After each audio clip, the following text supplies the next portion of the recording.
Welcome everyone back to the podcast. Today we're going to be talking about Away the Play, written by Michael Gale in 1968. Hope you enjoy. In Michael Gale's timeless drama Away, which is set in the late 1960s Australia, three families go on holidays to resolve their issues. As she fears Meg's growing independence, Gwen is desperate to have their ideal holiday with her husband Jim and her daughter Meg, driving them and herself crazy. Tom, the son of Harry and Vic, has leukemia and is nearing the end of his life. Despite their best efforts to conceal his diagnosis, Tom is aware of his impending death. In the aftermath of their son's death in the Vietnam War, Cole, Roy's wife, loses herself in uncontrollable grief, putting their marriage in danger of disintegrating. Despite the fact that each family has a different destination in mind, they find themselves thrown together when a violent downpour deposits them on the same Gold Coast beach. They wrestle with grief, loss, and letting go as they work together, accepting one another, and ultimately finding peace and healing. A Midsummer Night's Dream is being performed at a school when the play begins. The last monologue is delivered by a boy named Tom, who plays the character of Puck as a kid in the audience perform at a tableau, while being dressed as fairies. The school's headmaster, a man named Roy, addresses the audience once he finishes, speaking to the performers as they bow. He expresses gratitude to all the parents and the teachers who contributed to the show before wishing everyone a happy Christmas and a happy New Year. Additionally, he accepts that it is 1967 to 1968. What themes do you see early on in the play, Jack? The themes of class distinction in Australia of the mid-20th century is another issue that has been abundantly obvious in the opening scenes. Gwen makes fun of Tom's parents' employment and the way of life, but these elements of their existence must be seen as connecting to their status as immigrants.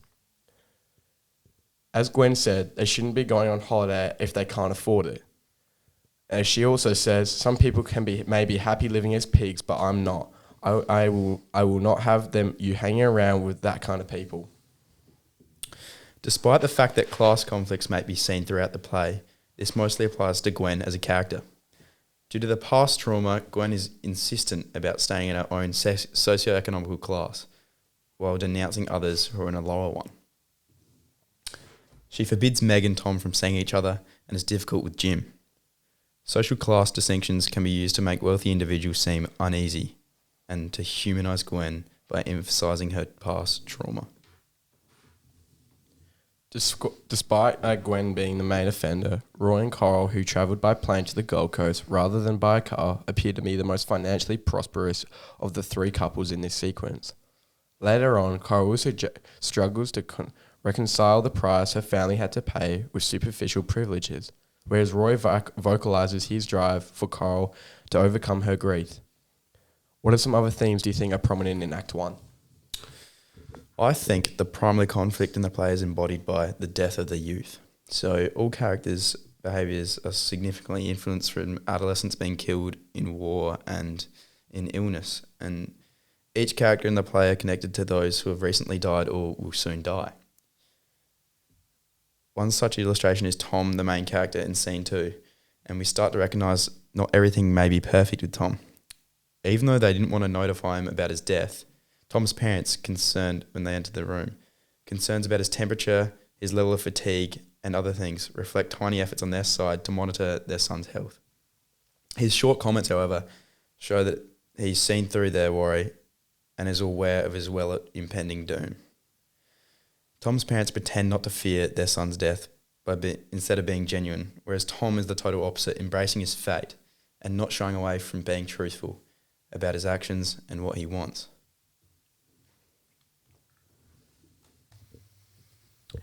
Even though Act 5 is relatively short, it's a skillful craft of bow that brings the play together. Depending on the verse, it is revolving around major problems and providing a powerful synthesis of several core ideas of the play in Scene 2. The lack of conversation in Scene 1 is actually highly symbolic and meaningful. The performativity and the pretense of dramatic monologues and conversations are no longer necessary once the issues between the play's two key couples are overcome. Instead, each character's only remaining option is to declare their feelings for one another for the first time in real time. Gwen and Jim truly love one another, and Roy is genuinely concerned about Coral, and Coral honestly just wants a fresh start with Roy. The alternate endings to the play are also very important to consider. They are messages that the play conveys about youth and death.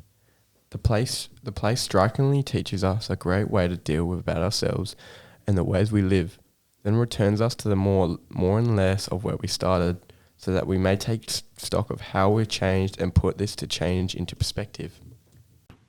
One key character that shows us a different perspective of grief is Coral. The journey she goes on is fascinating. She breaks out and goes away psychologically, and she shares something with Tom that we never quite see. And she seems to go from a position of despair and grief to a position of acceptance that we never thought we might see in this play. And she goes back to Roy with a shell, quite symbolically, to say, like, I'm out of this shell now, and you need to too. And Coral is sort of a symbol of many women in the 60s who are falling apart because of their sons dying in war, but put on a happy face, were all glamorous, but really they were falling to bits because they weren't allowed to deal with a lot of stuff, and their husbands were determined to keep moving forward with their careers and their lives. The play Away is so called as the focus of the action is what happens when someone is away in like a world where anything can happen.